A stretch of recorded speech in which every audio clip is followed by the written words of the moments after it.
Hello मैत्रिणींनो, नमस्कार.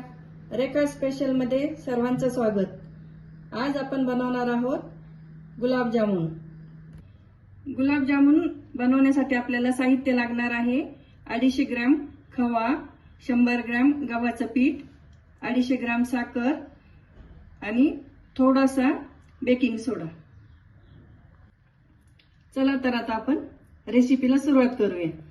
प्रथम आपण हा खवा छान किसणीने किसून घेणार आहोत. अशा पद्धतीने आपल्याला खवा हा छान किसून घ्यायचा आहे. यामुळे काय होईल की आपल्या त्यामध्ये असलेल्या गाठी ह्या मोडल्या जातील आणि आपला खवा हा सॉफ्ट तयार होईल.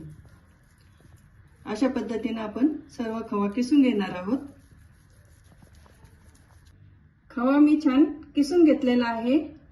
आपण ताजा असा फ्रेश खवा घ्यायचा आहे.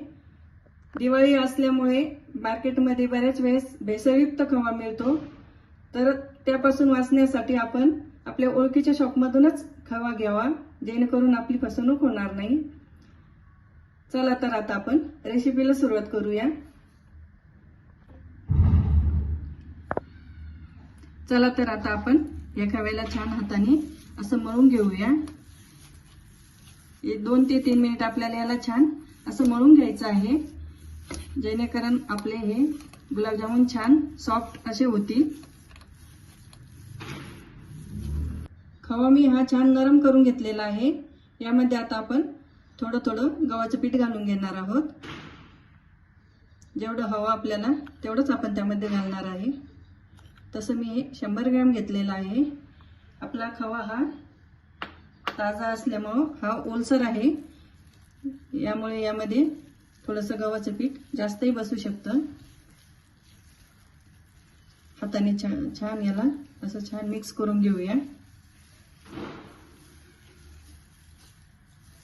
यामध्ये आपण थोडासा बेकिंग सोडा घालणार आहोत. अगदी थोडासा घालायचा आहे. जास्त जर तुम्ही घातला तर तुमचे हे गुलाबजामुन तेलामध्ये विरघळू शकतात.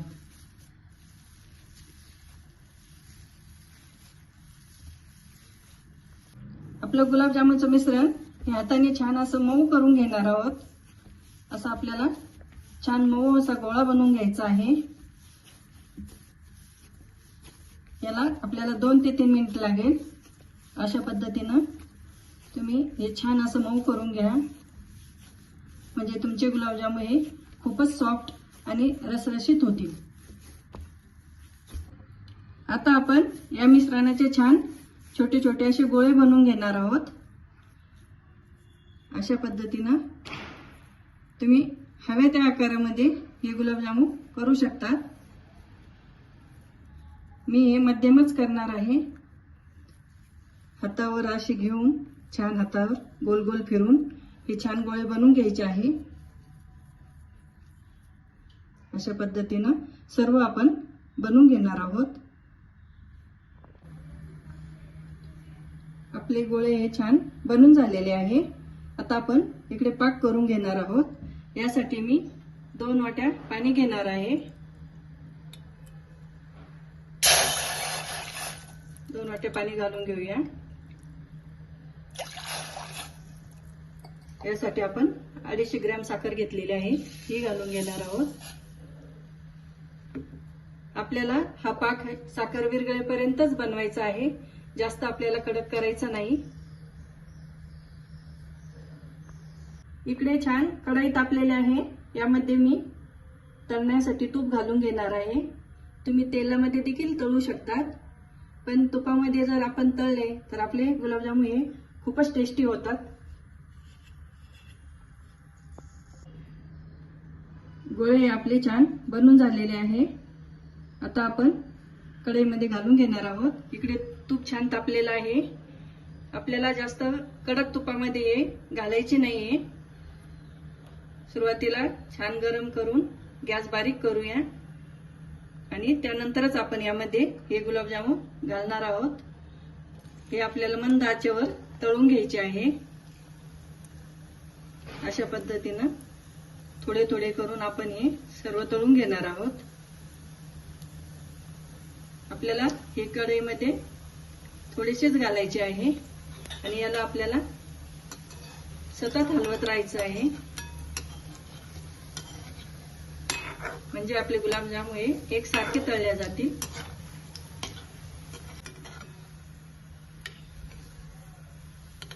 छान कलर आलेला आहे. आणखी आपण 1 मिनिट हे छान तळून घेणार आहोत. अगदी मंद आचेवर आपल्याला हे गुलाबजामुन तळायचे आहे. आपले गुलाबजामुन हे छान तळून झालेले आहे. आता आपण हे एका ताटात काढून घेणार आहोत.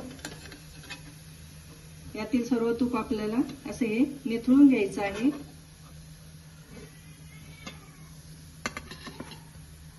छान कलर आलेला आहे. अशा प्रकारे आपण सर्व गुलाबजामुन बनवून घेणार आहोत. आपले गुलाबजामुन हे छान तळून झालेले आहे. आता आपण हे पाकामध्ये घालून घेणार आहोत. आपला पाक देखील इकडे तयार झालेला आहे. अशा पद्धतीने आपल्याला पाक बनवायचा आहे. हा पाक असा छान चिकट झालेला पाहिजे, जास्त वरती आपल्याला बनवायचं नाही. चला तर आता आपण यामध्ये गुलाबजामुन घालून घेऊया. अगदी कोमट आहे. यामध्येच आता आपण गुलाबजामुन घालून घेणार आहोत. जास्त कडक पाकामध्ये आपल्याला घालायचे नाही, नाहीतर आपले गुलाबजामुन फुटू शकतात. अशा प्रकारे आपण सर्व गुलाबजामुन यामध्ये घालून घेऊया.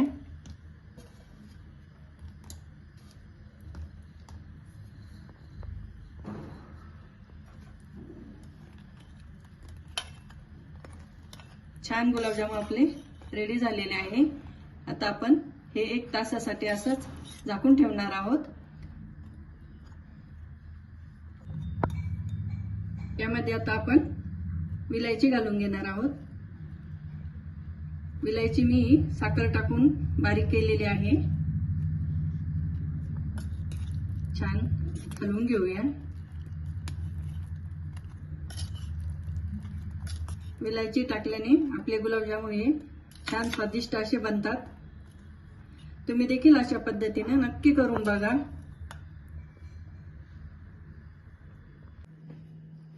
चला तर मैत्रिणींनो, तयार झाले आपले अतिशय स्वादिष्ट असे आपले गुलाबजामुन. आपण याला पिस्ता लावून असं छान सजवून घेऊया. कशी वाटली माझी रेसिपी कमेंट करून नक्की कळवा. बघा कसं आपलं सॉफ्ट गुलाबजामुन तयार झालेला आहे. मस्तच झालेले आहे.